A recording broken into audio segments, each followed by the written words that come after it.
Pas les présidentielles. Bonsoir à tous, ravi de vous retrouver dans Ça vous regarde, émission de débat politique parlementaire chaque soir à partir de 19h30. Je suis très heureux de vous retrouver. On parle ce soir de ce mouvement social. C'est vrai qu'on en parle depuis plusieurs semaines maintenant sur ce plateau. 4 mois de manifestations, de protestations contre cette fameuse loi travail, la loi El Khomri, avec les cheminots qui ont commencé la grève aujourd'hui à la SNCF. La RATP, ça sera le jeudi prochain, jeudi 2 juin. Les choses vont devenir évidemment très compliquées. En coulisses, le gouvernement s'active pour tenter d'apaiser les tensions. Chez les chercheurs, chez les cheminots, on en parlera.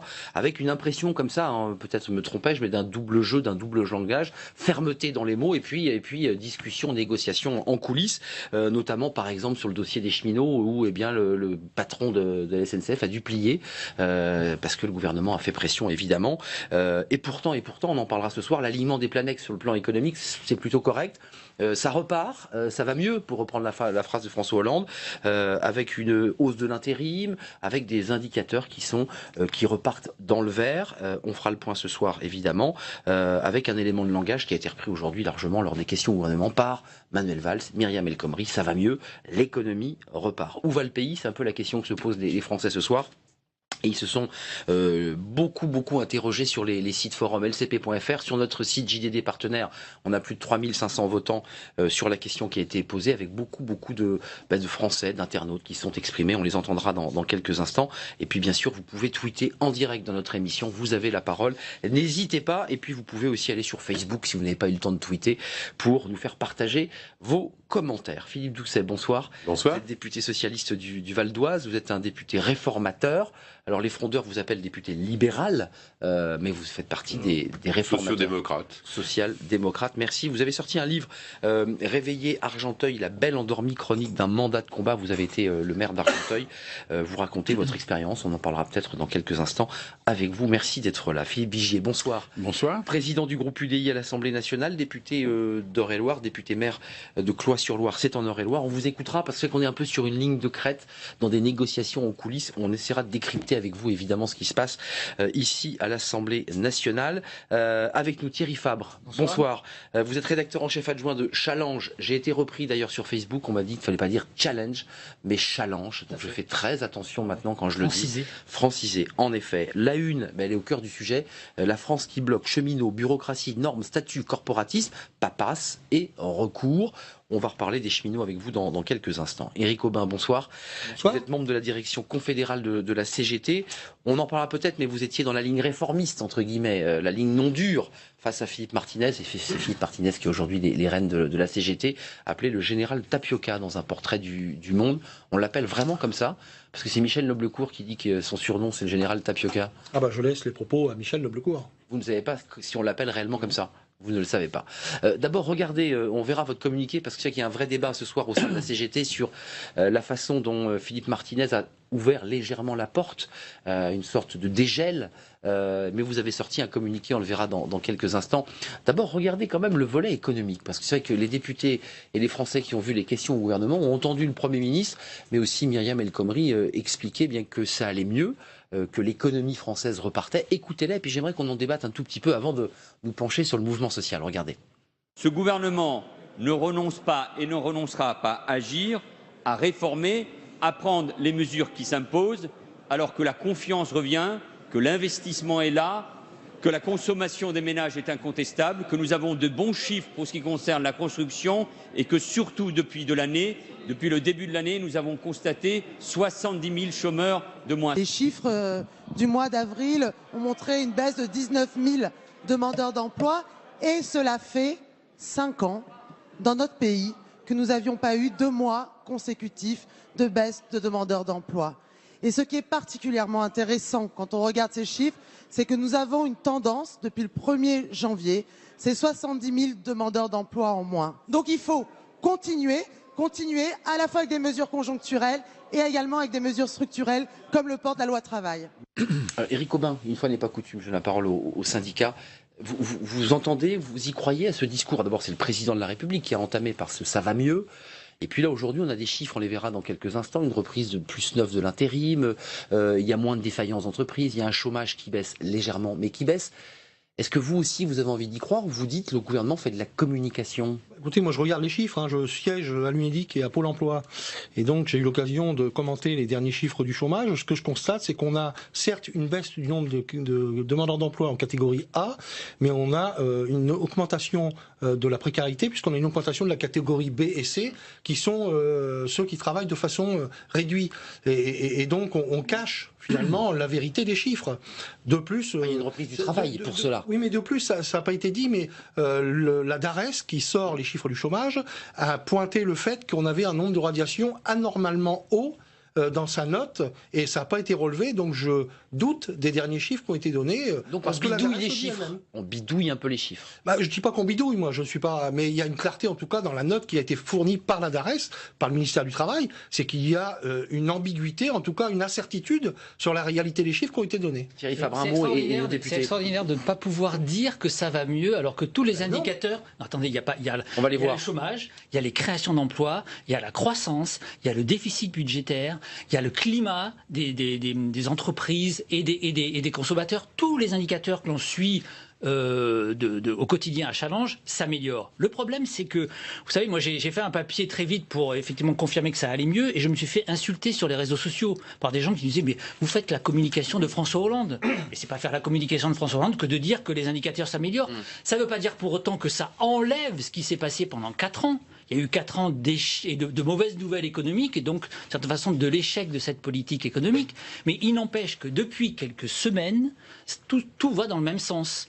Et transition avec le sujet politique, le problème, c'est qu'effectivement, les indicateurs s'améliorent, mais il risque d'y avoir une rechute, peut-être, avec les conséquences du conflit social. L'image des grèves qui tournent en boucle dans les médias est assez catastrophique. Donc on peut se demander si ça ne va pas provoquer une dégradation de la situation. Mais en tout cas, tous les indicateurs vont dans le même sens, donc on ne peut pas parler de bidouillage des Oui, chiffres. mais il faut regarder le vécu des gens. Enfin, nous, on représente les salariés dans ce pays. Je peux vous dire que les salariés dans les entreprises ne voient pas l'amélioration.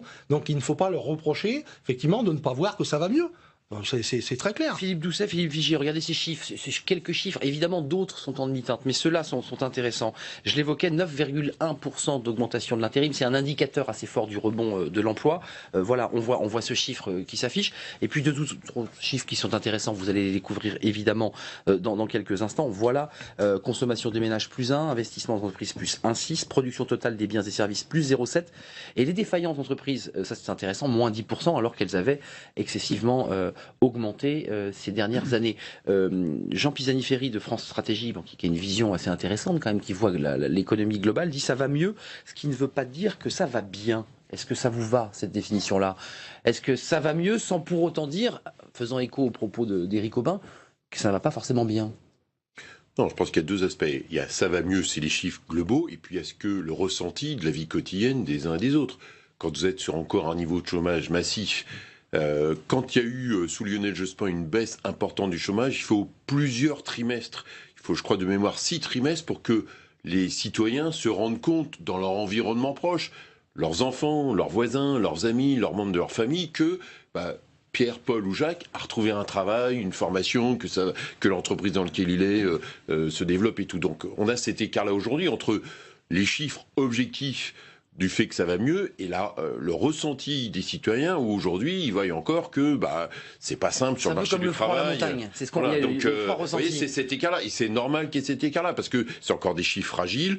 Faut pas avoir de la gloriole par rapport à ça. Faut rester très modeste. La croissance va mieux. La croissance va mieux. La logique de la diminution des fermetures d'entreprises, c'est une donnée. L'intérim, c'est un premier élément de logique, mais c'est encore très fragile. Donc il faut continuer et pas expliquer simplement aux Français que ils savent eux-mêmes apprécier quand leurs proches, la situation de leurs proches va s'améliorer. C'est grâce à François Hollande donc. Mais je pense qu'il y a deux dimensions. Non, mais j'essaie de comprendre. Certains disent c'est parce que la conjoncture est bonne. C'est ce que dit Manuel Valls cet après-midi. Quand ça va mal, c'est de la faute du gouvernement, mais quand ça va bien, c'est aussi de la faute du gouvernement. Bon, donc je ne peux pas être dans cette logique-là. Derrière, dans les enjeux de fond, même si c'est fragile, la question de la compétitivité des entreprises liée au pacte de responsabilité, quand on retrouve des entreprises... Qui n'est pas toujours très bonne, Non, ben voilà, donc on a un certain nombre d'entreprises qui sont sorties. Quand on prend le groupe PSA qui a failli mourir, eh bien le groupe PSA, il va mieux. Donc voilà, c'est les uns derrière les autres, c'est une entreprise l'une après l'autre. Donc c'est cette ambiance, cet impressionnisme des entreprises où les choses s'améliorent alliées à la compétitivité, c'est un élément de la réussite. Derrière, soyons aussi transparents par rapport à ça. L'orientation sur la durée de la politique de la Banque Centrale Européenne, c'est une donnée positive. On a assez critiqué pendant des années une Banque Centrale Européenne qui était sur l'inflation et pas sur la croissance, pour apprécier aussi cette dimension-là. Juste, vous en pensez quoi, vous, le président du groupe UDI? C'est vrai que là, c'est un débat compliqué parce qu'il y a un mouvement social, et on va y venir, sans précédent, 4 mois de combat contre une loi, et au même moment, on a comme ça une sorte d'embellie dans le ciel sur un mieux économique. C'est assez troublant pour les Français. Le mieux économique, il faut le relativiser. D'abord, moi, je vais vous dire, quand les indicateurs s'améliorent, je dis, ça s'améliore. En revanche, vous venez de dire à l'instant, l'intérim progresse. C'est vrai, heureusement qu'on n'a pas surtaxé les CDD comme c'était l'intention du gouvernement il y a encore quelques jours dans cette fameuse loi travail.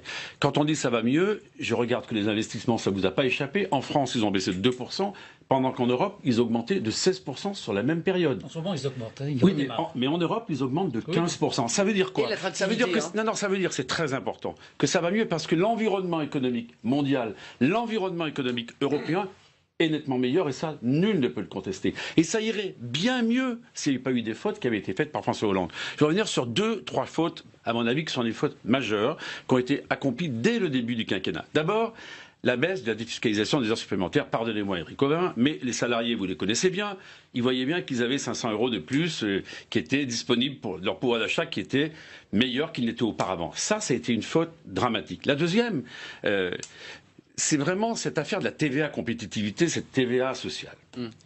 Je vous rappelle le film. Le droit de parle aujourd'hui, un certain candidat des primaires. Je vous rappelle le film.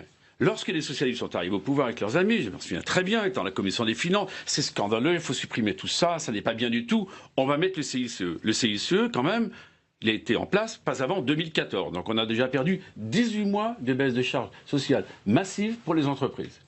Et ensuite, on s'est aperçu que le CICE, ce n'était pas parfait, puisque même François Hollande nous a expliqué qu'il fallait arrêter, qu'il fallait surtout d'ailleurs pas augmenter la TVA, mais qu'elle allait quand même passer de 19,6 à 20, ça ne vous a pas échappé.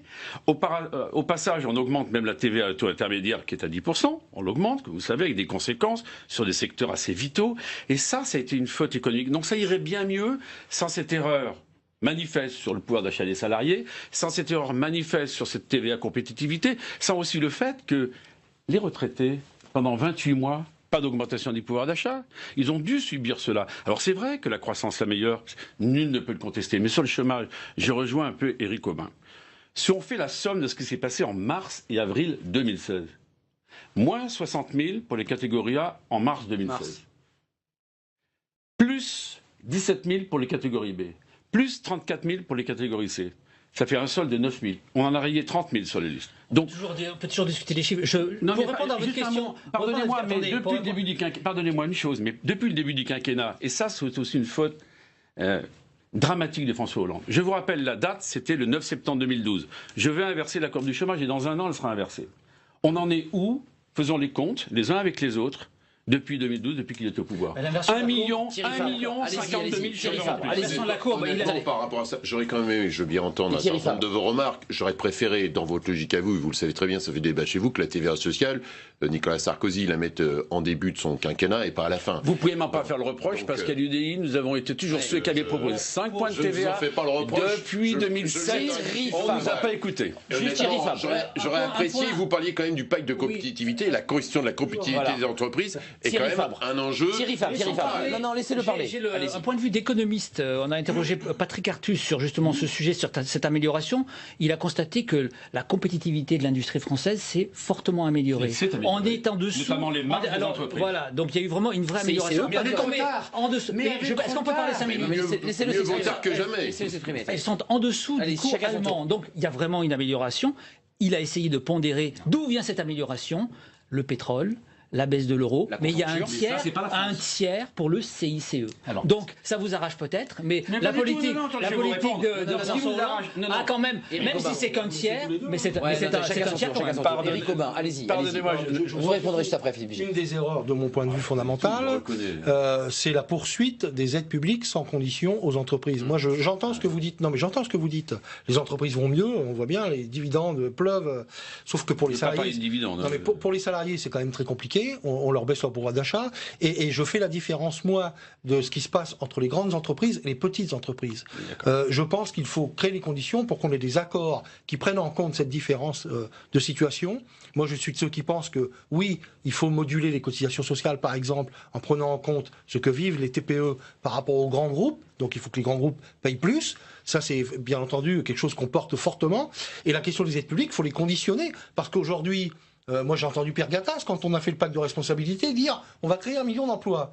Eh bien, il a eu les 41 millions, les 41 milliards, pardon. Ouais. Mais Mais par contre, l'emploi, on l'attend encore. Et aujourd'hui, il dit il faut encore aller plus loin, il en faut 100 milliards parce que on créera de l'emploi. Messieurs, Je pense qu'il faut arrêter la surenchère. Vous allez répondre, Philippe Vigier. Regardez, parce qu'au même moment, c'était au même moment, dans l'espace de l'hémicycle, il y a à la fois un gouvernement qui, à travers les chiffres qu'on vient d'évoquer, se dit ça repart et donne un peu d'embellie comme ça dans ce mouvement social et cette crise. Et puis il y a des députés, vous allez le voir, et ça fait écho d'ailleurs à la une de Challenge.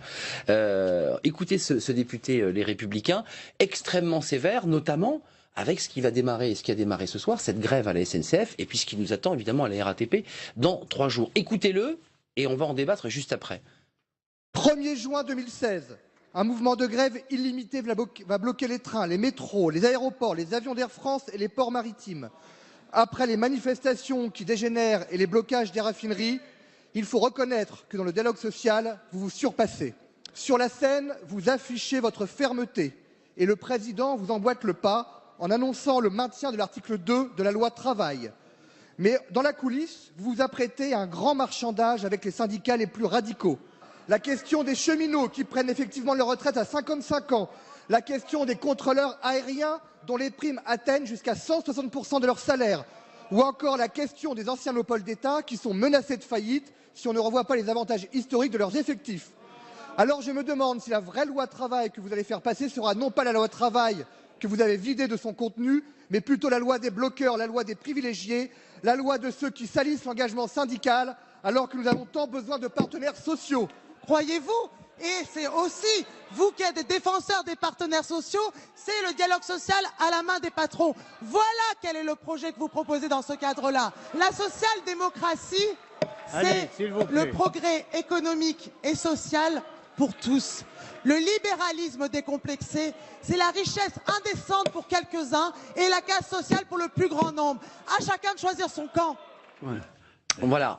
Réponse de Myriam El Khomri qui est rentrée vraiment là dans son costume de ministre du Travail, offensive. Qu'est-ce que vous répondez, Arnaud Robinet? C'est vrai que c'est la une de Challenge, il y a pas mal d'articles qui disent mais finalement il y aurait 2 France, quoi. Il y a une France comme ça des corporations qui défendent leurs acquis, une forme de conservatisme, et puis il y a une France qui bouge. C'est vrai qu'on l'entend à travers plusieurs hommes politiques, de gauche comme de droite. Emmanuel Macron en fait partie. Vous êtes dans quel camp? Est-ce que vous dites qu'il faut aussi sur ces questions, aller au-delà de la loi El Khomri, décloisonner, faire tomber les murs, faire tomber ces corporatifs? C'est vrai que le départ à la retraite de ces cheminots à 55 ans, est-ce que vous dites que c'est un acquis social auquel on ne touche pas, ou est-ce qu'on y touche et qu'il faut effectivement faire bouger ces choses-là? Moi, je pense qu'il y a 2 sujets dans la question. Moi, il n'y a qu'une question que je vous pose. Hein. Oui, mais oui. Donc, il y a 2 choses. Il y a, est-ce qu'il y a un lien entre, par exemple, les discussions à la SNCF liées à un calendrier spécifique? Il faut que nos téléspectateurs comprennent que c'est un choc de calendrier, mais qui n'est pas organisé en tant que tel. Il y a une date limite d'une négociation au sein de la SNCF liée à la mise en place d'une directive européenne d'une organisation du rail. Ça, c'est une composante. Il se trouve que les organisations syndicales, ils se mettent dedans, ils font leur travail. Je rappelle quand même que la CFDT, dans la discussion, s'est retirée au vu des gains qu'il a pu avoir. Ça, c'est le premier élément. Est-ce qu'il y a 55 ans pour un cheminot qui part à la retraite, qui est un conducteur, est-ce que vous, le député socialiste, réformiste, vous dites que ce sont des acquis auxquels on touche? Moi, si vous voulez, pour moi, il y a 2 aspects. Je pense que les salariés de la SNCF doivent se poser la question quand demain, Blablacar leur prend à aujourd'hui 2 millions de passagers par an. Aujourd'hui, c'est l'économie collaborative, donc les citoyens, qui vont mettre en péril la SNCF, dit donc percuter. Donc la question, c'est comment demain la SNCF vit. Après, il y a le sujet Air France. Moi, par exemple... Vous ne répondez pas à ma question, mais je vous la reposerai. Mais la question d'Air France, je pense qu'en sens inverse, Air France, là, au vu de la position des pilotes, et s'ils continuent comme ça, dans 10 ans, Air France est mort. Vous voyez, donc c'est ça l'enjeu. Donc vous voyez, on est sur une situation différente. La question qui est posée par Arnaud Robinet, qui est posée, alors je vais vous le dire, on va voir le vote JDD, il y a près de 4000 votants sur soutenez-vous le mouvement des cheminots, et c'est vrai que certains nous disent, très drôle, toute la CGT a été réquisitionnée, parce que vous allez le voir dans quelques instants, ce vote majoritairement à 85%, les internautes du JDD soutiennent le mouvement de grève, sauf que tous les commentaires qu'on a eu derrière indiquent que c'est pas du tout ça. Soutenez-vous la grève, regardez, 83% oui, non à 17%, sur un total de 4319 votants, et on a arrêté le vote à 18h. La réponse quand même des commentaires derrière, c'est très drôle, toute la CGT a été réquisitionnée pour venir voter oui au JDD, cela ne reflète absolument pas ce qu'on entend autour de soi, la CGT cherche par tous les moyens à casser ce qui fonctionne bien dans ce pays, et plein d'autres commentaires sur l'idée qu'il y a une forme de corporatisme. Est-ce que vous, imaginons que vous soyez au pouvoir en 2017, vous touchez à ces questions de corporation, d'acquis? Mais il est évident que si on ne les fait pas bouger, si on ne bouge pas les lignes, nous disons simplement à l'UDI qu'il faut, sur les systèmes de retraite, faire une convergence publique-privée, qu'on ne peut plus laisser ces régimes spéciaux. On le dit de façon très calme et très apaisée parce qu'il y a une partie de l'opinion publique qui n'accepte plus. Ce sont des grandes entreprises dont on parle, Air France, la SNCF, qui ont vocation à s'exporter dans le monde entier, qui ont vocation à être hyper compétitifs et à gagner des parts de marché. Donc, ces entreprises, soit elles se transforment, moi peut-être un point où on se retrouvera avec mon collègue Doucet, soit elles se transforment dans le temps, soit elles tomberont de leur propre mort. Ça, c'est acté parce que le monde évolue. De la même façon que l'environnement économique a changé, la compétitivité et la compétition entre les États est en train de s'accélérer, de s'accentuer. Donc, si vous aimez autant cette entreprise, moi je comprends qu'il y ait des facteurs de pénibilité, mais à ce moment-là, il faut les envisager partout. Ces facteurs de pénibilité, il ne faut pas les traiter comme ils sont traités à l'heure actuelle. Donc, harmonisons ces systèmes de retraite, tombons ces régimes spéciaux et considérons pas que quelqu'un à 55 ans est au bout de la carrière. Sinon, je pense qu'il y a un certain nombre... Thierry Fabre, votre réponse, et Éric Aubin qui va évidemment répondre, qui n'est pas d'accord. Mais on a quand même pas mal de gens qui nous disent, tous ces gens déjà favorisés, je lis exactement ce qu'ont écrit les internautes JDD, Air France, SNCF et RATP, se comportent comme s'ils appartenaient au monde des pionniers des transports. À l'heure actuelle, les transports se sont banalisés, sont devenus plus faciles, ce qui fait d'ailleurs un peu écho à la question du numérique, notamment de compagnies... Ça va s'aggraver. C'est-à-dire qu'il y a quelque chose qui s'est passé depuis 24 heures, c'est le fait que M. Pépi a été désavoué par le gouvernement. M. Pépi était en train de négocier, on l'a le temps de travail à lâcher du lest pour que justement il n'y ait pas de remise en cause de certains avantages des cheminots SNCF, qui devait être remis en cause parce que ouverture à la concurrence à l'horizon 2017.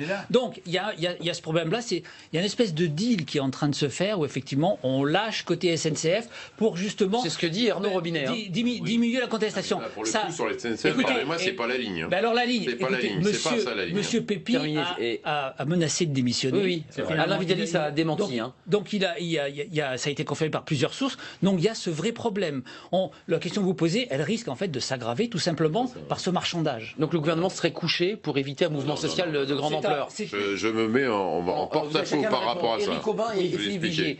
Oui, d'abord. Dans quel état d'esprit vous êtes quand des Français disent aujourd'hui ces corporations 55 ans départ en retraite, alors que pour certains Français ils partiront à 65, 67 voire plus en fonction de leurs annuités?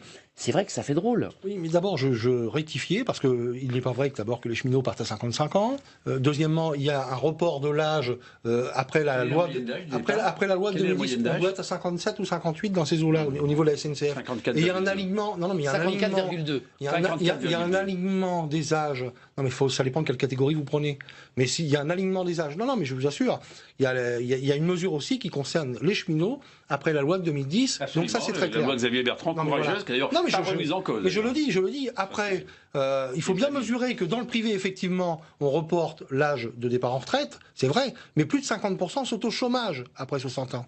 Donc il faudra m'expliquer comment on fait. Parce qu'après, c'est l'assurance chômage qui atteint des records avec 25 milliards de déficit. Ah bah écoutez, on a les chiffres officiels. Donc c'est pas les chiffres de la CGT. Plus de 50% sont au chômage. Ça veut dire que la CGT trafiquerait les chiffres. Non mais y compris les employeurs ne sont pas d'accord pour embaucher les gens après 60 ans, ça se saurait. On a un problème d'emploi des seniors en France. Vous dites d'ailleurs, il suffit de regarder les chiffres du chômage pour constater que mois après mois, ce sont les seniors les plus marqués. 6,4 sur la dernière année.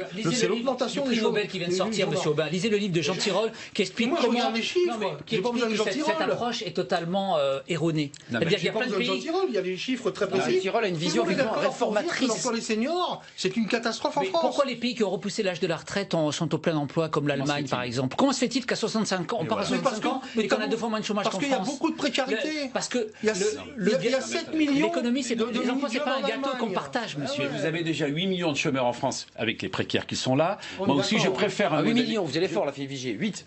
Non, mais entre les chômeurs et les précaires, pardonnez-moi, c'est 6 plus 2. Il y a 6,3 millions d'outsiders sur le marché du travail aujourd'hui. Donc voilà. Donc ce que je veux dire, comprenez une chose, que pour sauver ces belles entreprises, soit on fait évoluer le système, soit... Je vous assure qu'elles vont péricliter. Mais non, vous ne voulez pas comprendre qu'avec l'ouverture à la concurrence, regardez ce qui se passe. On va prendre un exemple très concret. Les trains d'équilibre du territoire, déficitaires, on est en train de les refiler aux régions, sinon ils s'arrêtent et on arrête de faire de l'aménagement du territoire. C'est absolument dramatique. Et comme cela, pan d'activité par pan d'activité, on perdra tout. Je vous le dis. Mais j'ai pas de problème. Mettons tout sur la table. Il faut accepter. Quand on discute des retraites, par exemple, mettons la question de l'emploi des seniors. Mettons la question du licenciement des seniors dans les entreprises aujourd'hui. Tout sur la table. Mais c'est pas vrai. C'est pas vrai. Je suis négociateur. Je peux vous assurer que tous ces sujets-là, on les saucissonne et on ne parle jamais des sujets en même temps. Vous êtes quand même d'accord. Est-ce que vous êtes d'accord au moins sur un sujet qui mettra peut-être tout le monde d'accord ici? C'est que les régimes spéciaux de retraite, les régimes spéciaux, par définition, les fameux 37 régimes spéciaux, coûtent combien en somme cumulée?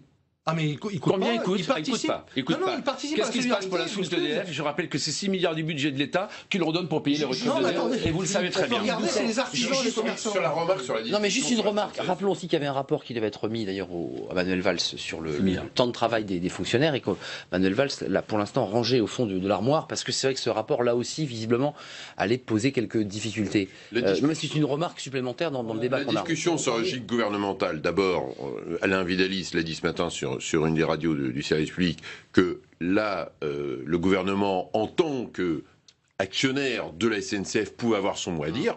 Premier point. Enfin, fait plier Guillaume Pépi. Du PDG. Donc, oui, mais et deuxièmement, que dans cette affaire-là, il voulait aussi quelque part casser la ligne habituelle Guillaume Pépi CGT ou direction de la SNCF CGT pour qu'il puisse y avoir la discussion avec les syndicats, 10 syndicats réformistes, d'où la discussion où finalement la CFDT a retiré son préavis de grève. On voit que l'UNSA hésite par rapport à ça. Donc du coup, ça veut dire que dans les organisations syndicales, le choix a été fait d'accompagner la CFDT. Pour ceux qui nous regardent, on va entendre un extrait d'ailleurs du face-à-face entre Philippe Martinez et Laurent Berger. La CFDT donc soutenait, juste pour que les choses soient claires, la loi travail et le gouvernement, mais à la SNCF avait fait donc un appel à la grève aux côtés de la CGT et d'une ça. Les Français qui regardent ce sujet se disent « je n'y comprends rien ». Ça, c'est la contrepartie. C'est la contrepartie politique pour éteindre les incendies dans la plaine, parce que le gouvernement, mais Philippe Doucet, je comprends qu'il ne veuille pas le reconnaître ici, veut, parce qu'on dit ça va mieux qu'avec des conflits sociaux partout, et veut éteindre absolument cet incendie à la CGT. Donc on voit bien d'ailleurs que... C'est pas ça, vous avez une problématique de calendrier. Non, c'est pas le calendrier. Non, mais on a très bien compris le calendrier. Le calendrier, c'est qu'il fallait essayer d'éteindre tous les feux de Bengale qui étaient en train de se produire tout autour du noyau dur de la grève. Et d'ailleurs, ce fameux communiqué de presse de la CGT, avec Martinez vous a dit, ça y est, on commence à retirer la grève parce que le Premier ministre m'a téléphoné dimanche soir. Ça a été l'acte fondateur. Et tout d'un coup, cette fameuse CFDT, parce que pour parler d'une seconde de la SNCF, je vous rappelle que Guillaume Pépi a mis sa démission dans la balance et Jacques Rapoport, le patron de SNCF Réseau, a démissionné, lui. Il a démissionné il y a 1 mois et demi. Et pourquoi? Et tout le monde le sait. Il avait demandé 2,5 milliards d'euros pour faire en sorte qu'on mette à niveau le réseau ferroviaire. Il a obtenu 1,2 milliard. Faute de moyens financiers. Et pourquoi faute de moyens financiers? Parce qu'il y a trop de dépenses publiques, parce qu'on en revient à ce cancer généralisé que la France n'a plus les moyens d'investir, de mettre par exemple à niveau son réseau. Éric Aubin et vous le savez formidablement bien. Mettons les pieds dans le plat, parce qu'il y a ce communiqué qui va sûrement faire les choux gras dans la presse. C'est vrai que pour refaire le calendrier, il y a effectivement un appel téléphonique entre Manuel Valls et Philippe Martinez, une discussion dimanche ou samedi. Manuel Valls s'appelait l'ensemble des responsables syndicaux radicaux, Et- pas spécifiquement Philippe et Martinez. les médias, qui les a bon, fait, les porte-parole, uns. absolument. Non, mais il faut dire la réalité. et les- Chacun a des discussions différentes. Il a eu des discussions différentes avec les uns et les autres, d'ailleurs. Permettez-moi de dire que les médias se sont intéressés à cet appel, en particulier Philippe Martinez. Il y a eu ce face-à-face dont on verra un extrait. La porte s'entrouvrait, en tout cas les médias l'ont rappelé, la possibilité de pouvoir renégocier l'article 2 avec des conditions précises que fixait Philippe Martinez. Moi, j'en étais resté là jusqu'à votre communiqué de ce soir qui est parti dans toutes les rédactions, au moment, et nous sommes en direct, donc au moment où l'émission commençait. Et là, patatras, c'est fini. Philippe Martinez dit non, il n'y a plus de conditions.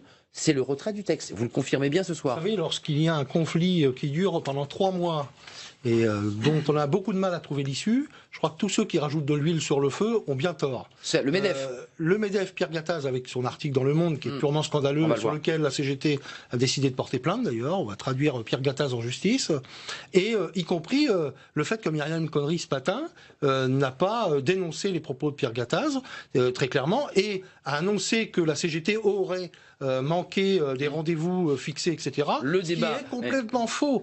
Donc je crois qu'on ne peut pas envisager des négociations avec le mensonge. Et donc la CGT a décidé effectivement de demander le retrait du texte. C'est ce que demandent les manifestants aujourd'hui qui sont dans la rue depuis 3 mois. C'est pas ce que disait Philippe Martinez avant-hier, où il disait qu'on pouvait potentiellement renégocier, même encore hier soir. Moi, je vous le dis, mais de toute manière, il va bien falloir discuter des articles qui posent problème. Ah, alors attendez, ça change tout. Mais attendez, on est pour le retrait du texte, mais on est pour reprendre les négociations, reprendre les discussions. Je rappelle quand même que tout le monde a admis, quel que soit le parti politique ou les organisations syndicales, qu'il n'y avait pas eu de concertation, contrairement à ce que prévoit la loi Larcher de 2007. Oui, beaucoup se sont plaints. Il n'y a pas eu, bien sûr, on a appris le texte par le Parisien. Donc reprenons à zéro le texte, et donc retirons-le, et rediscutons, et regardons ce qu'il y a dans ce fameux article. C'est tendu chez vous, la CGT. C'est pas tendu. Est-ce qu'on peut mais non, mais on essaye prendre un peu de recul par rapport à la CGT, Thierry Fabre. cher monsieur, parce que mais prenons du recul. Prenons du recul. En fait, là, les retours de Martinez illustrent les contradictions du syndicat. C'est-à-dire que je l'ai écouté, je l'ai trouvé très modéré, et hop, 24 heures plus tard, on veut retirer le texte. Mais il s'est passé des choses en 24 heures. C'est un syndicat quand même qui est traversé par des oppositions entre dont fait partie Éric Aubin d'ailleurs, dont vous faites partie, et des syndicats. Beaucoup vous considèrent comme un réformiste au sein du syndicat, et des durs, c'est-à-dire des fédérations, on les connaît, la chimie, l'agroalimentaire, ce sont vraiment des radicaux, des proches du NPA, des proches du Front de gauche, d'anciens de la LCR, et donc qui veulent vraiment aller au front et en découdre. Et ces gens-là, ces derniers mois, c'est vrai, ont pris le dessus et ont poussé Philippe Martinez à plus de radicalité. Il y a des mouvements de balancier, mais on voit bien que c'est le problème du syndicat qui n'a toujours pas choisi sa ligne entre un syndicat contestataire et un syndicat de proposition de discussion comme la CFDT. Et il faudra bien que cette ligne soit tranchée aujourd'hui. Car je vois bien que vous êtes vraiment en pleine contradiction. Non, mais je m'assure sur le fait que vous dites le syndicat de discussion, la CFDT. Non, mais vous faites partie des réformistes. Je suis négociateur. Ouais. Je peux vous assurer qu'aujourd'hui, pour négocier, on l'a vu encore sur l'assurance chômage, le MEDEF a fait du chantage au gouvernement pour obtenir des choses dans la loi travail contre le maintien de la négociation assurance chômage. Ouais. Et depuis hier, on sait que le 16 juin, il y aura rupture de la négociation et on renvoie à l'État la prorogation de la convention actuelle. C'est un scoop, mais je peux vous le dire, c'est la séance d'hier. Donc on voit bien que la difficulté est partagée. Un très court extrait justement de ce face-à-face entre les deux hommes forts du syndicalisme, et c'est vrai que c'était un débat passionnant. Laurent Berger pour la CFDT, Philippe Martinez pour la CGT, qui est traversé par différents courants, nous dit Thierry Fabre. Écoutez-les, et on en débat juste après, c'est leur vision du syndicalisme, justement. Cette radicalité aujourd'hui qui caractérise. Vous parlez de radicalité. Mais parce que tout le monde en parle, et notamment Laurent Berger. Radicalité, ça vous convient pas comme Ça fait 3 mois. Pour la SNCF, ça fait encore plus. Que on dit, on fait des manifestations, on se fait entendre. Il y a des tracts, il y a des assemblées. Ça ne bouge pas. En France, tant qu'on montre pas un peu plus son mécontentement. Donc vous avez cette impression-là, Laurent Berger, parce que vous, c'est pas comme ça que vous le faites. Vous êtes plutôt plus conciliant d'une certaine manière. Moi, je suis pas si ça ne bouge pas. Est-ce que ça bouge? Moi, je me méfie des étiquettes. Vous savez, je suis pas plus conciliant. Je suis tout aussi combatif que Philippe ou que d'autres. Vous savez, moi, je défends une cause.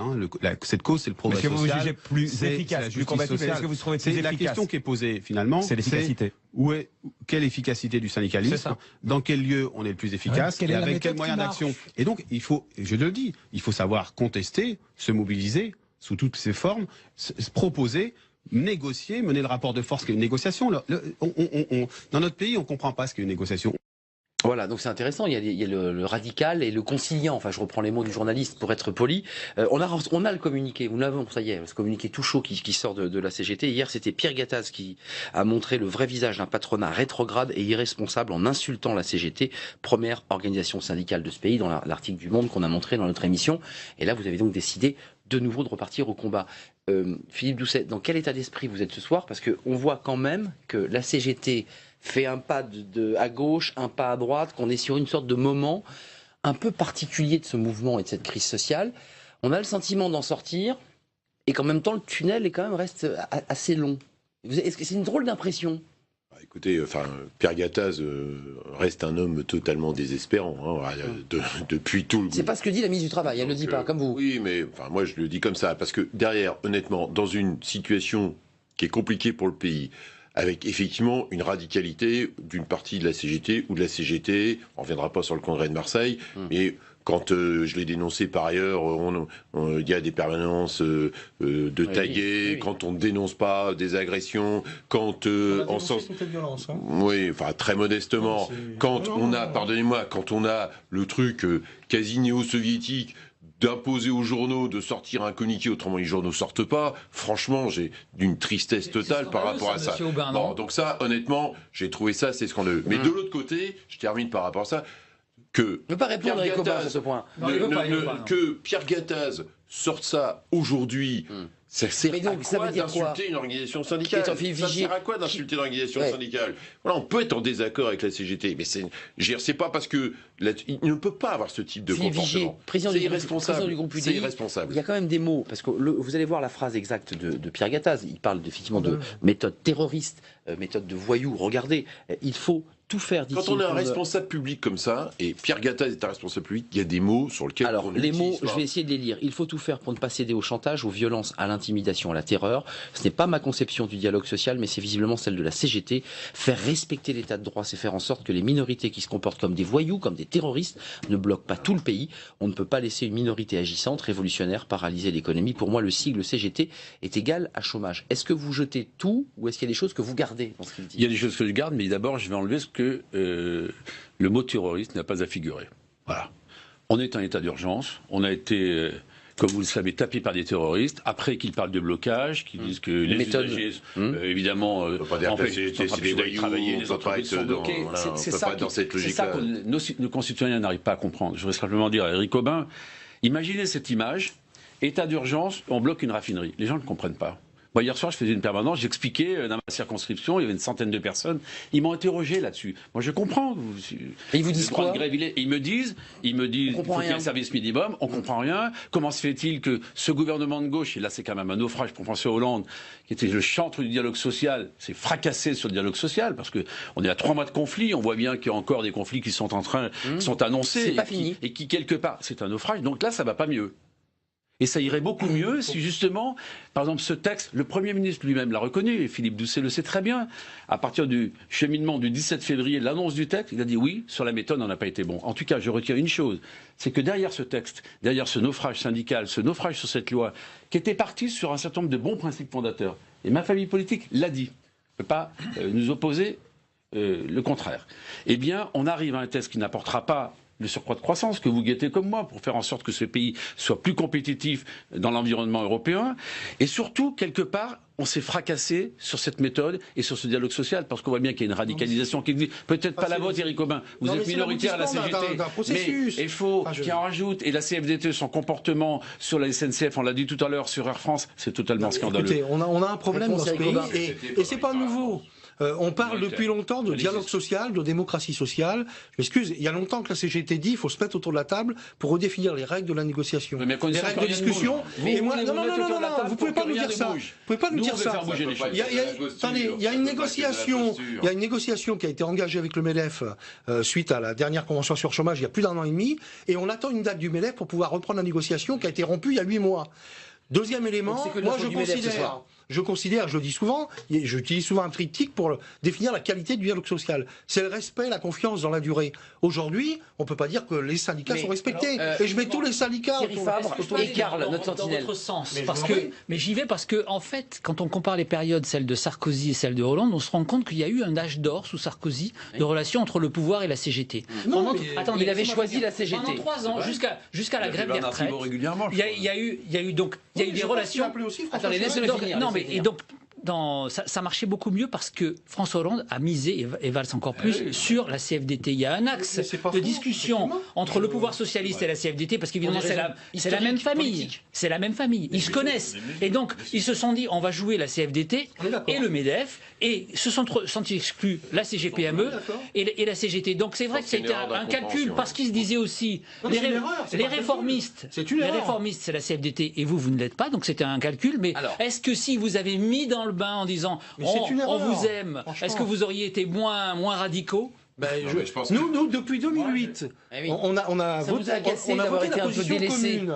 On était favorable à la représentativité. Pourquoi? Parce que ça nous imposerait, y compris à nous, de jouer un rôle plus important et de négocier dans les entreprises et effectivement de signer des accords, ce que l'on fait d'ailleurs à 84% dans les entreprises. Mais je pense qu'on avait une responsabilité particulière. Ce que fait la loi travail, elle démonte ce qui a été fait en 2008 avec le référendum d'entreprise, puisque le droit d'opposition, il saute. Donc voilà, il faut avoir une cohérence et il ne faut pas que la CGT soit écartée. C'est la première organisation du pays et on se permet de discuter qu'avec une seule organisation. Légèrement en tête devant la CFDT.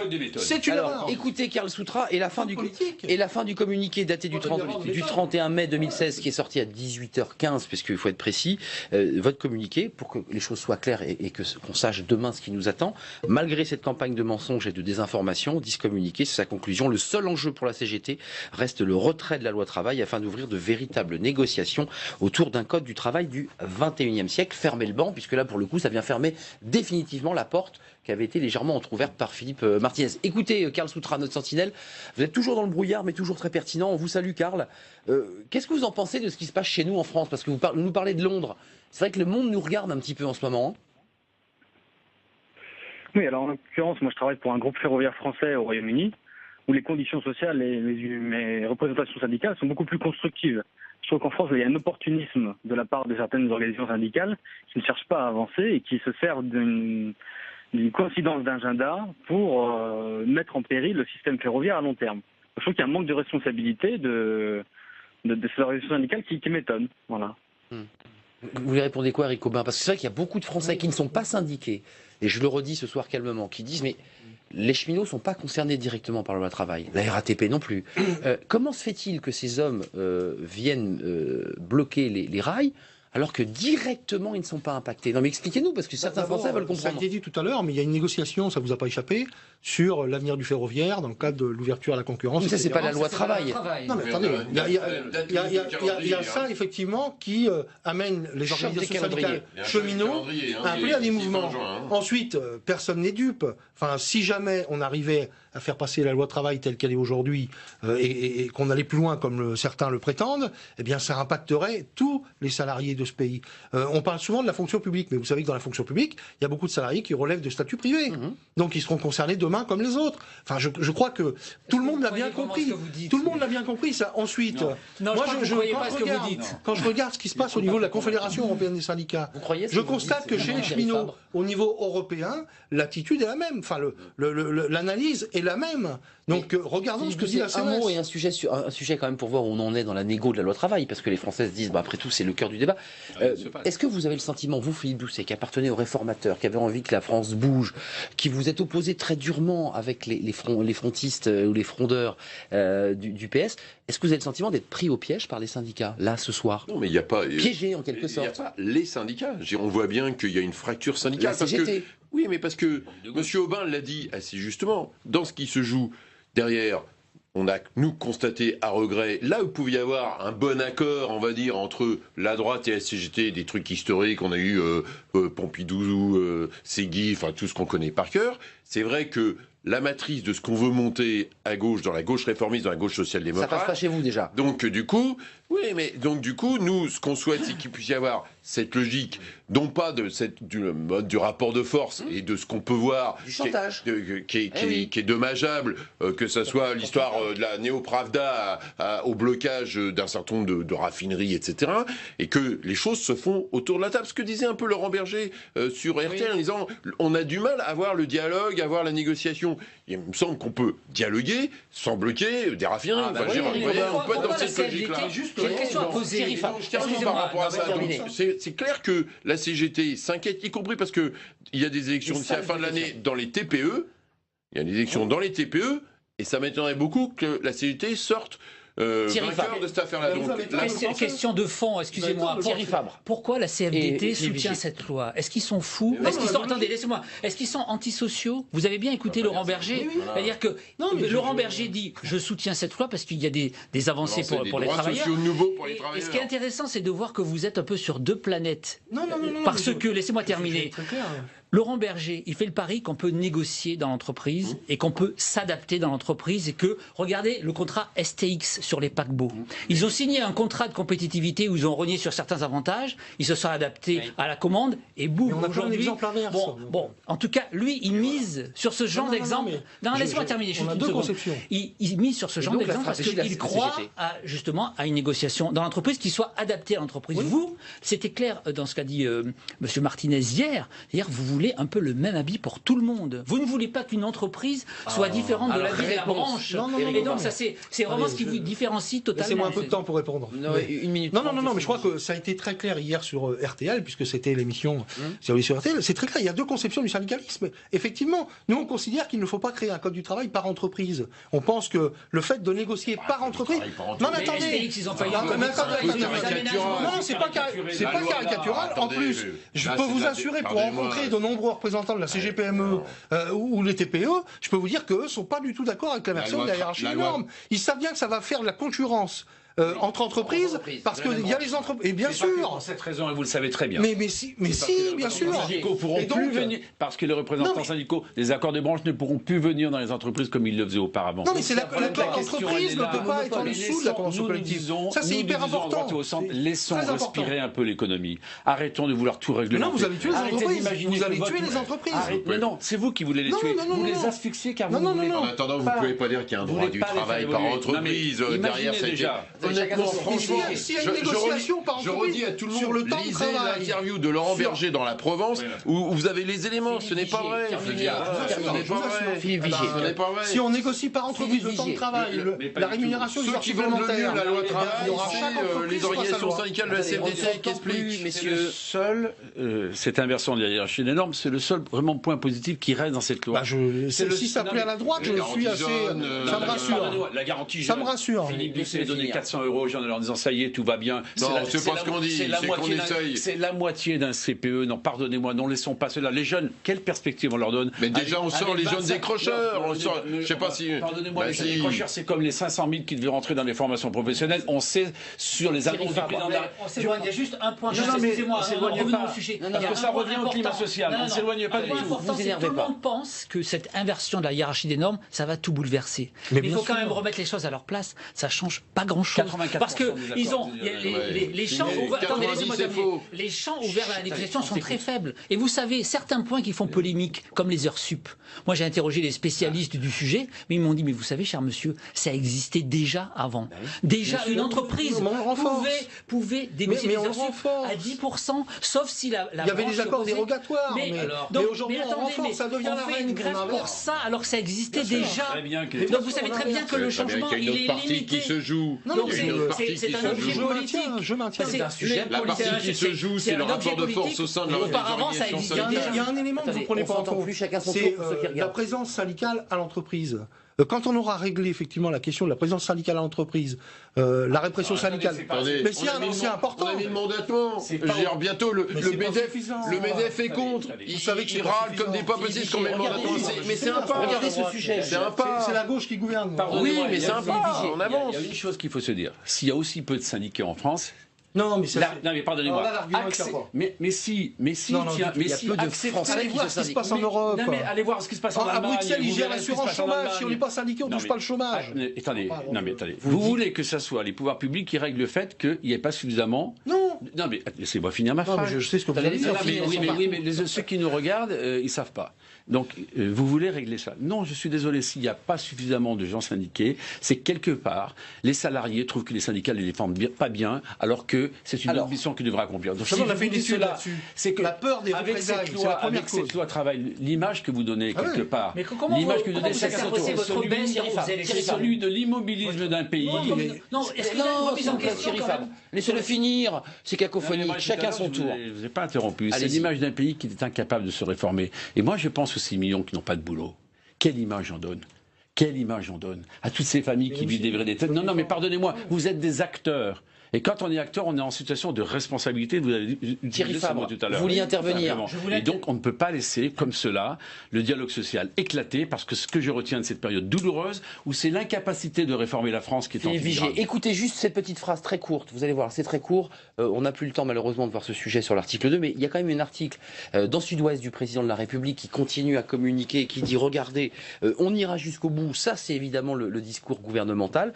Ça, c'est Sud-Ouest. Voilà, le projet de loi ne sera pas retiré. Ça, c'est pour Sud-Est. Et écoutez, Manuel Valls, c'est très court. On aura ce débat juste après parce qu'il y a quand même cette volonté de tenir coûte que coûte. Écoutez.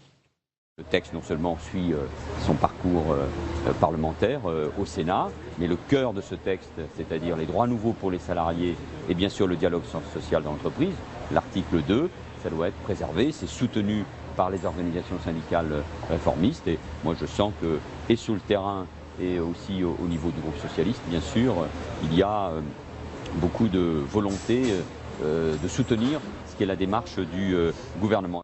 Fermeté, Philippe Doucet, ou négociation? Parce qu'on ne sait pas ce soir où on va. Ce que disait Jean-Christophe Cambadélis, parce que la CGT dit on continue, sans fermeture. Non mais attendez, fermeté sans fermeture. On ne peut pas avoir, on ne peut pas. C'est une jolie phrase ça. Oui mais on est au cœur d'un enjeu. On ne peut pas avoir ces logiques où on bloque des raffineries, on bloque des choses, plutôt d'avoir la discussion là-dessus. Donc la CFDT porte avec dans le champ syndical ce texte, nous le portons dans le champ parlementaire, ce n'est pas la CGT qui fait la loi, c'est le Parlement, et donc on ne peut pas continuer de c'est Carmel qui a dit ça, je pense qu'il a dû parler un peu vite. Non, c'est ça pas n'est pas la CGT ni FO, parce qu'on n'a pas parlé de FO, ou la CFDT qui fait la loi, mais le Parlement. Le Parlement, que peut-il faire? 49.3, vous allez me dire. 49.3. Il n'y a pas une deuxième lecture. Mais pardonnez-moi. Arriver dans l'hémicycle, pas pouvoir examiner les amendements comme ça s'est passé. Franchement, alors qu'on avait demandé, et vous le savez très bien, 3 semaines pour pouvoir étudier tous les amendements, ça nous a été refusé. Et ce matin, j'ai même demandé, évidemment, prévoyant que le texte allait revenir le 4 juillet, qu'on puisse avoir, en conférence des présidents, qu'on puisse avoir le temps nécessaire. Ça m'a été refusé. Donc la fin de l'histoire, malheureusement, on l'a connue. Thierry Fabre, attendez, ça c'est inacceptable. C'est inacceptable. Revisionner les vidéos d'Emmanuel Valls et François Hollande en 2010. Après, derrière, il n'y a pas que des questions de posture dans le champ syndical, parce qu'on est quand même bien dans le champ politique. Mais il y en a aussi dans le champ politique. Donc on sait très bien, et nous, à gauche, on a nos propres affaires de posture irréconciliables, avec y compris des gauches irréconciliables, avec des logiques de préparation à la présidentielle, et on l'a aussi à droite, malheureusement. Mais l'enjeu, je n'ai pas répondu au fond, mais on a aussi l'enjeu de savoir si on peut réformer ce pays. Un reproche que vous ne faites pas à l'UDI, pardonnez-moi, est-ce que nous ne sommes pas dans le blocage? 128 amendements sur ce texte. 128, retenez ce chiffre. Au-delà des postures politiques. Au-delà des postures. Il y a beaucoup de postures. Ce texte, qu'on fait l'analyse de ce qui reste, il est vraiment pas révolutionnaire. Nous, les experts qu'on a interrogés nous disent il créera assez peu d'emplois. Donc l'enjeu, il n'est pas énorme. Oui, tout ça pour ça. Tout ça pour ça. Comme on le disait tout à l'heure, souvent les dispositions existaient déjà. Donc, qu'est-ce qui se passe? Mais si on le retire, ce serait tout de même assez catastrophique. Parce qu'effectivement, on peut se dire que ce pays serait devenu irréformable. On a en tête le CPE. Et donc, si aujourd'hui, après ces contestations, il y a le pouvoir en rase campagne, les conséquences seraient graves. C'est pour ça qu'ils essayent de tenir tout en affichant, sans trop reculer, tout en donnant des gages, par exemple, à la SNCF. Sortir de la crise, sans perdre la face. On peut se dire que c'est de la posture politique et le regretter, mais tout de même, pour le prochain mandat, si on tient sur cette loi, on peut se dire que ça montrerait aux futurs gouvernants que la France peut être réformée. Éric Aubin, pour conclure, parce que c'est vrai qu'on vous a posé beaucoup de questions, c'est vrai que ce soir les Français ont les yeux rivés sur la CGT. Vous maintenez le cap malgré votre ligne réformiste au sein de la CGT, j'utilise ce mot à dessein. Est-ce que vous maintenez ce soir l'idée qu'il n'est pas possible de négocier et d'ouvrir la porte, et vous maintenez le retrait définitif de ce texte? Moi, je ne suis pas dans le secret des dieux, mais je pense sincèrement qu'il y a des discussions en cours. Je pense qu'on ne peut pas échapper à des discussions. Il faut absolument rediscuter des 4 sujets dont a parlé Philippe Martinez hier. L'article 2, la médecine du travail, le référendum d'entreprise et la question des licenciements économiques. Je crois que ces 4 sujets qui font débat aujourd'hui, eh bien, mettons-nous autour de la table, discutons-en. Je crois que c'est comme ça qu'on en sortira. C'est pas en restant effectivement sur les postures, mais il faut que chacun mette du sien. Merci à vous 4. Merci Thierry Fabre, la une de Challenge. Vous voyez, j'ai fait un énorme effort, je le prononce bien. Merci à Philippe Doucet, député socialiste du Val d'Oise, avec votre livre La Belle Endormie, votre histoire de maire et de votre combat de maire. Vous avez été maire d'Argenteuil, à découvrir. Merci à Philippe Vigier, président du groupe UDI à l'Assemblée nationale, député d'Eure-et-Loir. Et merci à Éric Aubin. Beaucoup de questions vous ont été posées ce soir par nos invités. Voilà, vous avez cristallisé comme ça toutes les questions ce soir de notre émission. Demain, on change de sujet. On s'intéresse, Philippe Vigier, je sais que vous serez dans le poste, Éric Aubin aussi, à l'éducation nationale, évidemment, qui était une promesse importante. Où sont passés ces 60 000 postes de professeurs? On va en parler. C'est aussi l'occasion de faire le bilan de la politique de François Hollande en matière d'éducation. Merci de votre fidélité. Merci pour tous les tweetos qui tweetent le soir en direct. Et merci à tous ceux qui ont cliqué sur le site du JDD.fr. Bonne soirée, à demain.